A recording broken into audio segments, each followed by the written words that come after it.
Hey guys! Welcome back to my channel. So for today's video ay ituturo ko ulit sa inyo kung paano natin gagawin ito yung ating cover or envelope para sa ating passport invitation. Pero this time gagawin natin ito using Microsoft Word. So kung napanood ninyo yung nakaraang video natin ay tinuro ko kung paano nga ba gawin itong ating cover or envelope para dito sa ating passport invitation. Pero ang ginawa natin ay manual measuring, and ngayon naman ay gagawin natin ito using Microsoft Word para kung sakali man na nahirapan kayo na mag-manual measurement nitong ating ginawa na cover or envelope ay pwede natin gawin dito sa Microsoft Word para mas mapadali sa inyo at baka sakali na nahihirapan kayo sa measuring using ruler and marker. Kaya papakita ko sa inyo dito sa Microsoft Word kung paano natin gagawin ito. Para ang gagawin nyo na lang ay ipiprint siya and of course i-assemble. Pero meron akong kaunting idadagdag. So ang ipapakita ko sa inyo for today's video ay maglalagay ako ng initial ni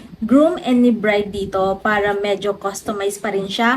Kaya ayun, tuturo ko na sa inyo, ipapakita ko sa inyo yung aking screen and gagawin na natin yung ating layout para dito sa cover or envelope ng ating passport invitation.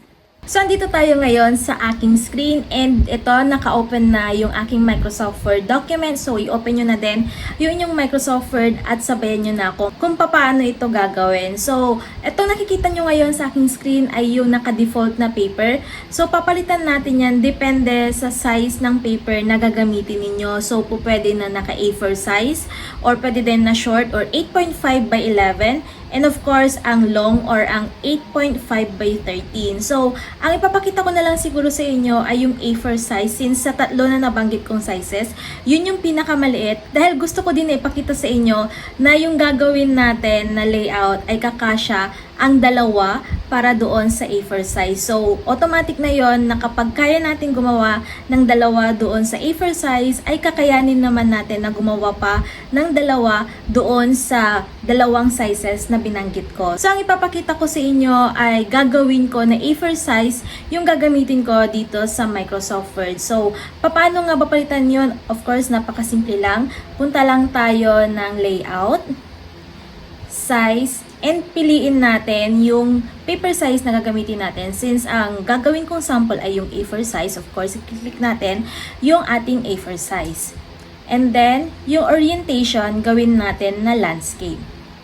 Okay, so ito na yung ating A4 size na naka-landscape. Ngayon naman ay pupunta ako ng insert, shapes, yung square ang pipiliin ko, and then magdadrag lang ako dito.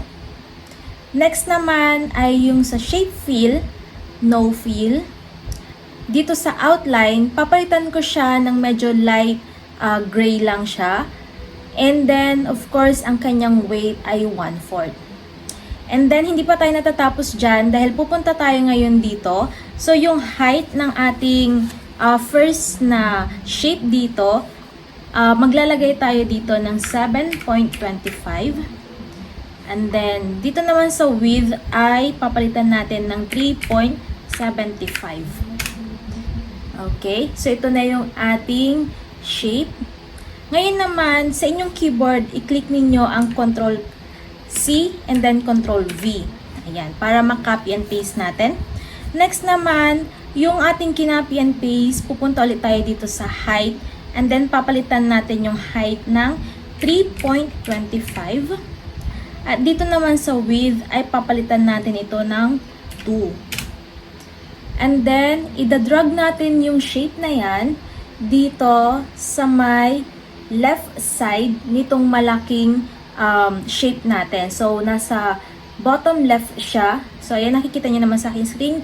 Diyan nyo siya ilalagay. So, dapat pantay yung line niya dito sa malaking shape natin. Next naman ay ika-copy. And then, paste ko ulit yan. Next naman, ay papalitan ko yung kanyang height into 2.5. And then, okay na yon. Itadrag ko naman siya ngayon dito sa may loob, pero sa bandang baba. Okay? Next naman, ay pupunta ulit ako ng insert, shapes, and then itong line. Pagkatapos, ang gagawin natin dyan, ay itong corner dito, click natin yan. Tapos, kunin natin ito at ilagay natin dito sa kabilang corner. Para magkakaroon tayo ng parang slanting na line dyan. And then, dito sa outline, palitan natin siya ng same na kulay nung pinili natin kanina. And then, of course, yung kanyang weight na 1/4. And then, i-click natin ngayon dito sa loob at makukuha natin yung smaller size ng rectangle na nilagay natin. Ang gagawin natin dyan ngayon ay pupunta tayo ngayon dito and palitan natin yung height niya into 0.5. Ayan. So, mas lumiit siya. Ngayon, ang gagawin natin dito ay ilalagay natin yan dito sa bandang baba. Okay? So, malapit na tayong matapos. Pupunta ulit ako dito sa Insert, Shapes. Kukuha ulit ako ng panibagong square. Ida-drag ko dito. And then, right-click, Add Text. Ilagay natin ngayon yung initial ni Groom. So, halimbawa, ito yung aking initial or initial ni Groom. Highlight natin yan. Punta tayo ng Shape Fill, No Fill, Outline, No Outline, and then sa Text Fill, piliin nyo na lang yung kulay ng invitation na ginamit ninyo or yung color motif ninyo. Since ito yung color motif ko ngayon, ang pipiliin ko is this one, yung red, dark red siya. Okay. And then, pupunta ako ng Home. Papalitan ko ngayon yung kanyang font style.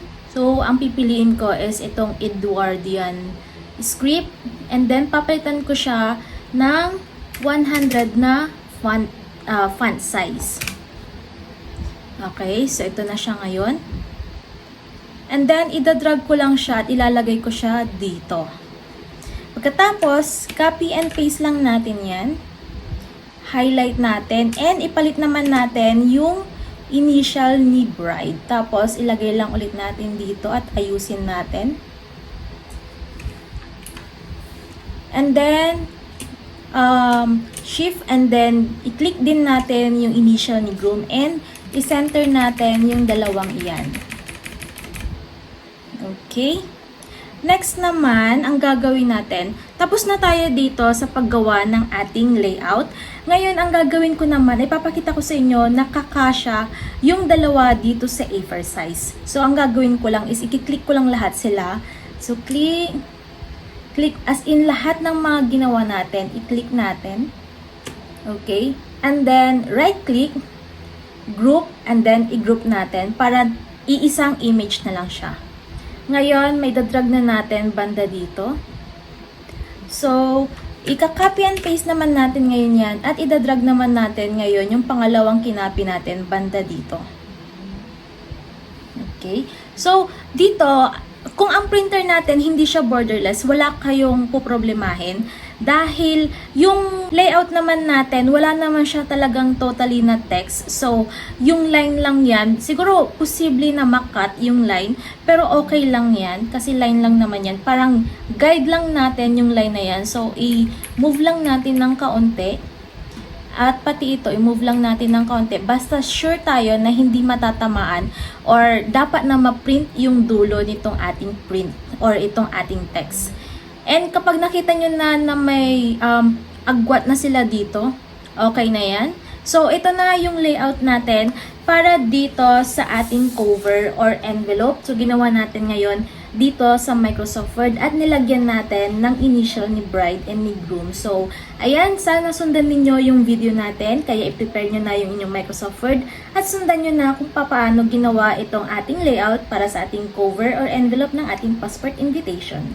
So, ayan, naipakita ko na sa inyo kung paano gawin itong ating cover or envelope layout using Microsoft Word. So, kung nahirapan kayo na gawin yung manual na measuring nitong ating cover or envelope para sa ating passport invitation, ay gumawa ako ng paraan para maipakita naman sa inyo kung paano ito gawin using Microsoft Word. So, sana this time ay masundan nyo na. Pero kung sakali man na hindi nyo kayang gawin using Microsoft Word, pwede nyo namang sundan yung paggawa nitong ating cover envelope na manual measuring. So, sundan nyo na lang kung alin man doon yung mas nadadalian kayo na gawin para makagawa din kayo ng ganitong cover or envelope para sa inyong passport invitation.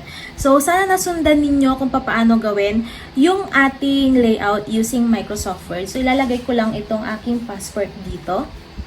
Ayan. So, sana nasundan ninyo kung paano natin ginawa yung ating layout using Microsoft Word. So, gawin nyo na din. And, ayan, thank you so much for watching. So, kung may mga request and suggestion pa kayo, mag-comment lang kayo dyan sa baba at gagawin natin yan ng video. Again, thanks so much for watching and see you sa akin next video. Don't forget to like and subscribe. Bye!